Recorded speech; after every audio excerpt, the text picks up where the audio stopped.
नमस्कार, सूर्य बिहार देख रहे हैं आप और आपके साथ मैं हूं विकास कुमार।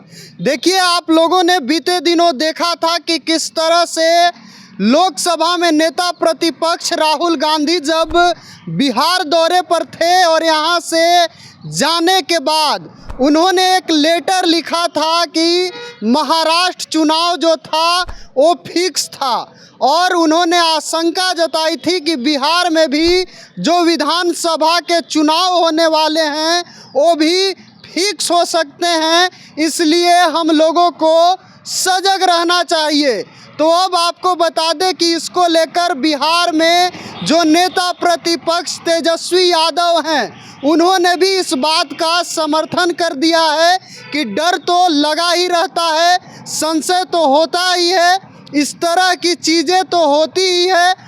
जैसा कि आपने देखा था कि 2020 के चुनाव में 3 बार चुनाव आयोग को आकर क्लियरिफिकेशन देना पड़ा। पहले गिनती रोकी गई और फिर रात के अंधेरिया में 12 बजे गिनती शुरू कर दी गई।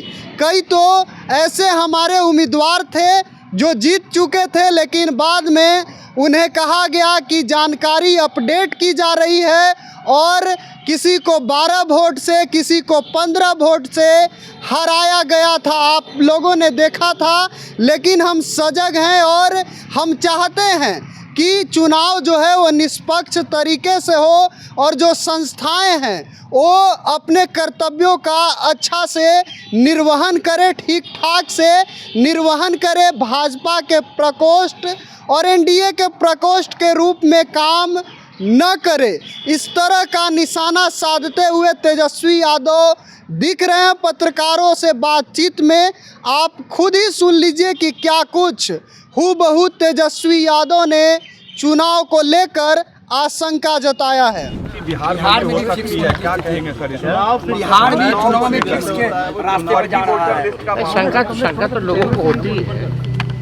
आप सब लोग जान रहे हैं 2014 के बाद से जब से नरेंद्र मोदी जी प्रधानमंत्री बने हैं तब से जितने भी कॉन्स्टिट्यूशनल इंस्टीट्यूशंस हैं, संवैधानिक संस्थाएं हैं, सबको हाईजैक कर रखा है।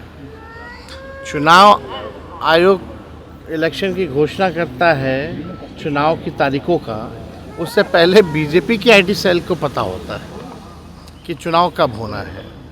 तो ये बात तो है, लेकिन इन सब पे हम लोगों की नज़रें हैं। लेकिन इसमें तो जो कॉन्स्टिट्यूशनल इंस्टीट्यूशंस हैं उनको ईमानदारी से जो है चुनाव कराना चाहिए और अपने दायित्वों का निर्वहन करना चाहिए। अगर कॉन्स्टिट्यूशनल इंस्टीट्यूशन अगर बर्बाद हो जाएगा तो लोगों को जस्टिस और न्याय कहाँ मिलेगा? तो ये बड़ी बात है। कोई भी अधिकारी किसी भी इन्फ्लुएंस में ना आए, ये होना चाहिए।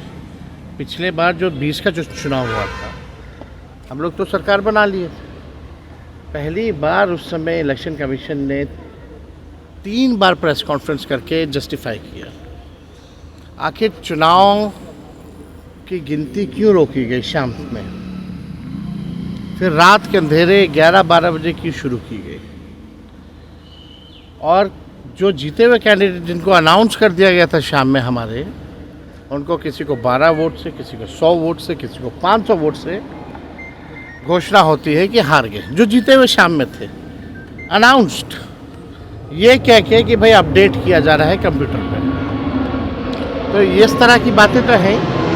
साथ में सभी लोगों को सजग भी रहने की ज़रूरत है और देश की जनता ये मानती है कि जितने इंस्टीट्यूशंस हैं अब बीजेपी का एक प्रकोष्ठ के रूप में पार्टी का काम कर रही है। कृष्णा लबरू है कांग्रेस के प्रभारी, उन्होंने कहा है कि कोऑर्डिनेशन कमेटी का आपको नेता बनाया गया, लेकिन मुख्यमंत्री का अभिलाष नहीं है। अरे भाई साहब, आप लोगों को क्यों चिंता इसमें करना है? आप लोगों को इसमें कोई चिंता करने की ज़रूरत नहीं है। हम सब लोग जो हैं मजबूती से सरकार नहीं बिहार बनाने का काम करेंगे।